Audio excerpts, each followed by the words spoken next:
Bonjour à tous. Voici la première relation, la première loi simple des gaz, aussi appelée la loi de Boyle-Mariotte. Elle met en relation le volume qui est proportionnel à 1 sur P, ou si tu préfères, que le volume est inversement proportionnel à la pression. Qu'est-ce que ça veut dire? Ça veut dire que lorsque le volume augmente, la pression diminue, ou l'inverse est aussi vrai. Le volume peut diminuer si la pression augmente. Quelle serait ta variable dépendante ou indépendante? À vrai dire, ça dépend de ton laboratoire. Si tu fais varier d'abord le volume et que ça génère un impact sur la pression, ce sera le volume qui sera indépendant. Et si c'est l'inverse, tu fais varier la pression à l'aide, par exemple, d'une cloche à vide, tu pourrais observer une évolution au niveau du volume. Donc, ça serait ta pression qui serait ton indépendante et ton volume ta dépendante. Donc, des choses à comprendre, mais évidemment, c'est seulement si on a deux paramètres qui sont respectés, la température et la quantité de matière qu'on appelle généralement N ne change pas. Donc, tu dois avoir un nombre de moles qui est stable, c'est-à-dire que tu ne peux pas rajouter des particules au courant du processus et tu ne peux pas augmenter non plus la température, sinon, ça ne s'appelle pas la loi de Boyle-Mariotte. Ce sera un peu plus tard ce qu'on appellera la loi générale des gaz lorsqu'on combinera tous les paramètres ensemble. Mathématiquement, qu'est-ce que cette relation nous donne? Eh bien, c'est une belle fonction rationnelle, ou si tu préfères, graphiquement, une hyperbole. Et là, avec l'expérience en 3 sous-étapes ici qu'on te propose, on constate que, par exemple, au départ, on était à 100 pascal pour un volume de 4 litres.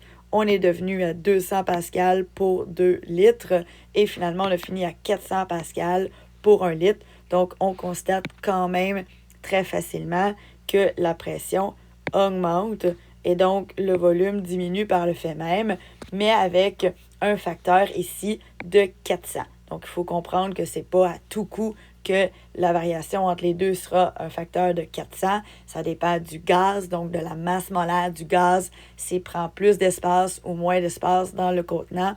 Fait qu'on pourrait avoir des hyperboles qui ont toujours la même forme, mais donc qui soient plus courbés ou encore moins courbés comme ceci, donc en fonction du type de gaz qu'on met dans le montage.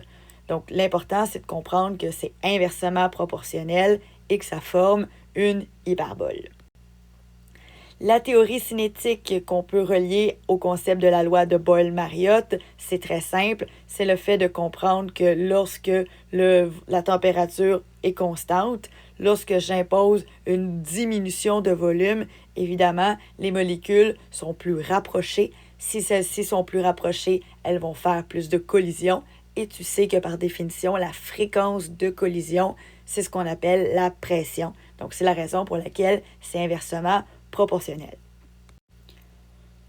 Si tu es quelqu'un de très visuel, je t'invite à consulter cette animation-ci. À travers cette dernière, tu vas découvrir ce montage, c'est-à-dire que lorsque tu as la température constante et qu'on augmente le volume, tu constates que la pression diminue, alors que lorsque le volume diminue, la pression augmente par le fait même. Si tu veux adapter la loi de proportionnalité de Boyle-Mariotte en version situation 1 et situation numéro 2, tu comprends que le volume doit passer du même côté que la pression pour avoir d'un côté de l'équation la situation 1 et de l'autre côté la situation 2, ce qui te donnera la formule suivante, P1V1 te donnera P2V2. Inutile de vouloir adapter la formule avec des molécules, donc en indice, parce que les 1 représentent vraiment les pressions et les volumes de l'état initial, alors que P2V2 représente les pressions-volumes de l'état final de la situation. Tu vois dans ce cas-ci que n'importe quelle unité peut être utilisée, donc atmosphère, kilopascal ou millimètre de mercure, tant si longtemps que tu utilises la même unité de part et d'autre de l'équation. Si d'un côté tu travailles en kilopascal et de l'autre en atmosphère, ce ne sont pas des unités, dans le fond, égaux, donc ça ne fonctionnera pas.